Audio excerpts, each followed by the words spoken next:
हमारे कन्हैया का तन यहाँ रह गया पर मन उनके पीछे ही चला गया वृंदावन की पावन भूमि के लिए, क्योंकि कन्हैया का तन तो मथुरा में था और उनका मन सीधे वृंदावन की भूमि पर चला गया।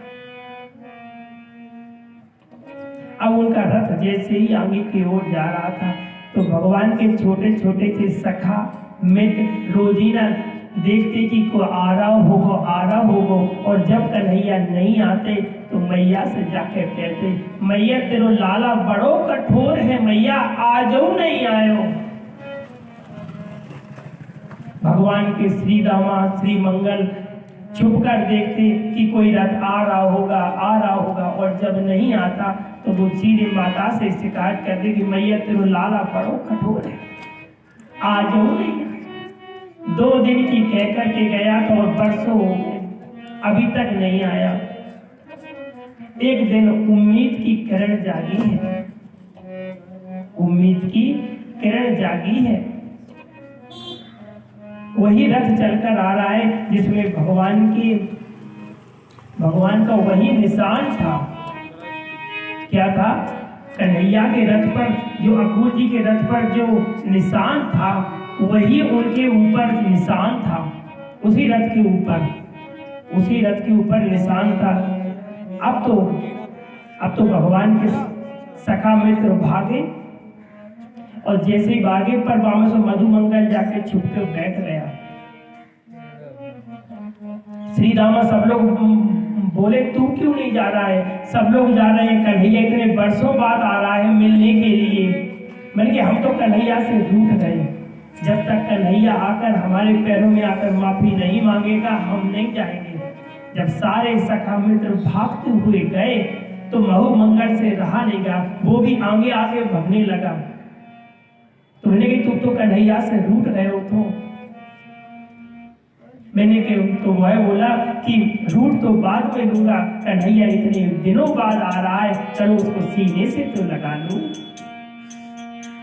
तो सारे सखा भागते हुए गए और जैसे ही हटाकर देखा उसमें तो उद्धव थे।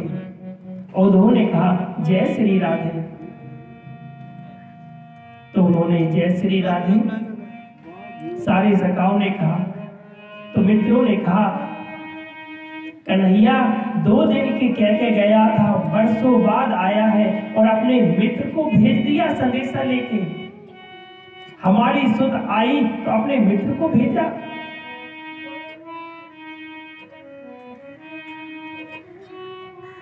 तो उन्होंने कहा कि वो तुम्हारे जो मित्र है वो तुम्हें बहुत याद करते हैं, बहुत चाहते हैं, हमेशा ब्रज की ही बातें करते हैं। आप तो हमें जसोदा माता का पता बता दो, जसोदा माता कहाँ रहती है?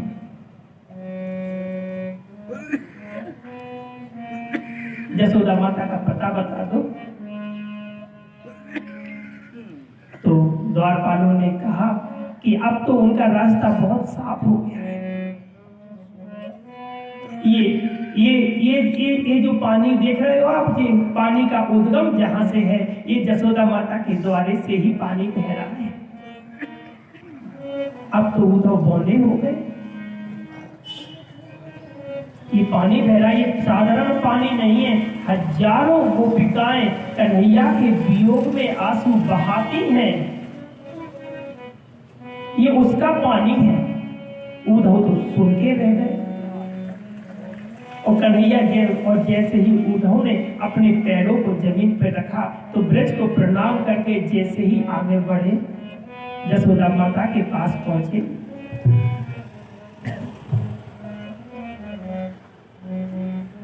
कि माता मैं तुम्हें दंडवत प्रणाम करता हूं माता। तो और लोगों ने कहा तो तेज बोलो, थोड़ा तेज बोलो कि मैया मैं तुम्हें प्रणाम करता हूं, मैं उद्धव। जैसे ही जसोदा माता ने सुना, जैसे जसोदा माता ने कहा जरा धीरे बोलो, धीरे, अभी मेरा लाला सोया है।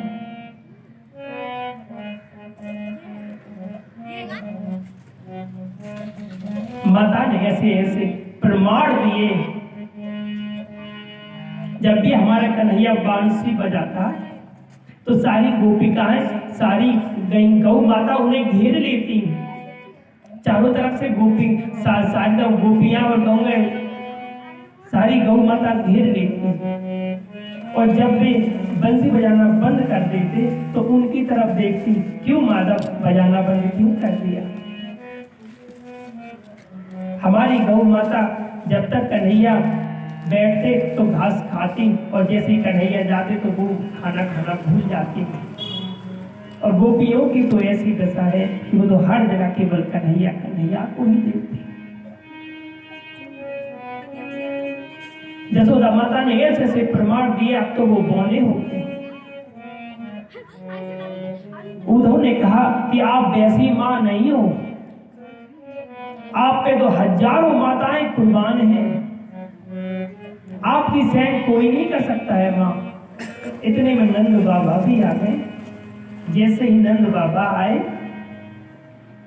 नंद बाबा को भी उन्होंने बारंबार प्रणाम किया, बाबा हम आपके चरणों में नमन करते हैं, आपको कन्हैया याद करते हैं। अब जैसे ही उद्धव वहां से निकले तो गोपियों के पास संदेशा ले जाने लगे, और जैसे ही संदेशा ले जाने लगे तो सारी गोपियों ने लेकर उनका पत्र छीन लिया। उद्धव ने कहा हमें दो तो हम तुम्हें पढ़ना बताते हैं। तो गोपियों ने कहा जिस पत्र को हमारे कन्हैया ने छुआ है उसको हम स्पर्श तो कर लेंगे, उसे छाती से लगा लिया। और जैसे ही पत्र को निकाला तो गोपियों ने पूछा इसमें हमारा नाम है कि नहीं, हमारा नाम कहाँ लिखा है।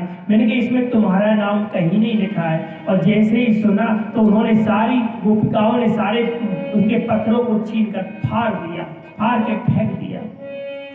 तो उद्धव कहने लगे कि तुमने परम ब्रह्म के पत्र को फाड़ दिया। तो गोपियाओं ने कहा कि वो पत्र मेरे किसी काम का नहीं है जिसमें हमारे माधव का नाम ना हो। माधव का नाम होता तो हम इस पत्र को अपने पास संभाल के रखते, क्योंकि हमारा पूरा जीवन हमारे माधव के लिए है। अब तो सारी सखियां ले जाके उन्हें राधा के पास ले गई। राधा के पास ले गई और राधा को जैसे ही उद्धव ने देखा, उद्धव ने जैसे ही कहा राधा से कि तुम क्यों परेशान हो, इसके चक्कर में पड़ रही हो, तुम तो निराकार भगवान की पूजा करो, तुम्हें इससे प्रेम से क्या मिलेगा। तो राधा ने कहा प्रेम की परिभाषा ये होती है कि अपने प्रेमी के लिए सब कुछ कुर्बान कर देना। मेरा जीवन उन्हीं के लिए है, और आप जो निराकार प्रभु की पूजा करते हो, पर हम तो साकार की पूजा करते हैं, वो तो हमारे साथ हर क्षण दिखाई देते हैं। तो उन्होंने कहा कि तुम्हारे भगवान दिखाई देते हैं। मैंने कहा हाँ दिखाई देते हैं। मैंने कहा मैं इसको विश्वास नहीं मानता। तो राधा ने कहा तुम देखना चाहते हो, और जैसे ही कहा तो कन्हैया वहीं प्रकट हो गए। अब तो उद्धव देखते रह गए, क्योंकि प्रेम के पाले पड़कर प्रभु को नियम बदलते देखा। अपना मान भले टल जाए पर भक्त का मान न टूटते देखा। अब तो उद्धव ने जैसे ही कन्हैया के पास बैठे और उनके पैरों को छू रहे हैं, उद्धव उनके पैरों को छू रहे हैं और बार बार पैरों को छूते हैं, हाथों को छूते हैं। तो उद्धव कहते हैं कि तुम ये बताओ मथुरा में हो या फिर वृंदावन में हो, कहाँ हो तुम। तो उन्होंने कहा, कन्हैया ने कहा कि मैं वही हूँ जहाँ मेरा भक्त है, और जहाँ मेरा भक्त मुझे पुकारता है मैं वहीं पहुंच जाता हूँ, क्योंकि मैं हमेशा भक्त के साथ चलता हूँ। मैं हमेशा भक्त के साथ चलता हूँ। जहाँ मेरा भक्त जिस हालत में होता है, जब भी मुझे पुकारता है मैं वहीं पहुंच जाता हूँ, भक्त का कष्ट हरने के लिए। तो उन्होंने सुना कि भक्त मिल गए। हाँ, अब तो वो तो उद्धव देखते ही रहते, अब तो उद्धव की आंखों में से आंसू बहने लगे। अब तो वो राधे राधे राधे राधे गाने लगे और राधे राधे करते हुए नाचते हुए चले जा रहे हैं और राधे राधे राधे राधे गाते हुए चले जा रहे हैं, नाचते हुए चले जा रहे हैं। जब नाचते नाचते वो सीधे मथुरा के अंदर पहुंचे तो श्री कृष्ण ने देखा कि उद्धव आ रहे हैं, तो वो तो उन्हें देख के ही रह गए। उनकी ये दशा कैसी हो गई है तुम्हारी? उनके जिस पर प्रेम का रोग चढ़ जाता है उसको जीवन में और कुछ नहीं चाहिए। ये आप कैसी बात कर रहे हो? अब उद्धव कह रहे हैं कि राधा को इतना कष्ट देना तुम्हारा सही नहीं है प्रभु, वो हर क्षण तुम्हें याद करती रहती है। तो कन्हैया ने बड़ी सुंदर बात कही कि हम तुम्हारा घमंड दूर करना चाहते थे, तुम्हें घमंड था, क्योंकि हम तो प्रेम के बस में हैं। जहां भक्त हमें प्रेम से बुलाता है हम वहीं पहुंच जाते हैं, वहीं पहुंच जाते हैं। ऐसे भगवान ने उद्धव को उद्धार किया। फिर भगवान कुब्जा के घर पर गए और भगवान ने अंगराज को लगाया, अंगराज को लगाया भगवान ने। फिर भगवान ने अक्रूर जी पर कृपा करी।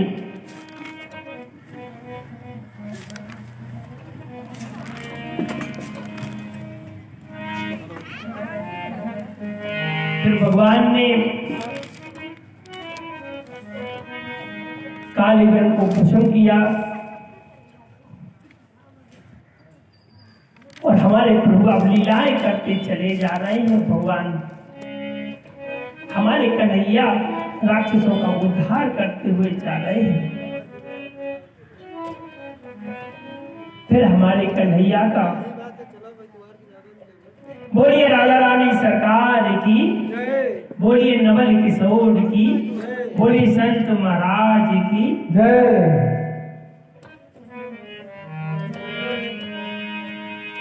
फिर भगवान का पहला विवाह भगवान का रुक्मणी जी के साथ हुआ। उसका भाई रुक्मी ये चाहता नहीं था, उसका भाई चाहता था कि उसका विवाह शिशुपाल के साथ हो जाए, पर हमारी रुक्मणी मैया लक्ष्मी जी वो तो नारायण को अपना पति मान चुकी थी। क्या कर चुकी थी? अपने पति नारायण को ही पति मान चुकी थी। तो उन्होंने क्या किया? रुक्मणी ने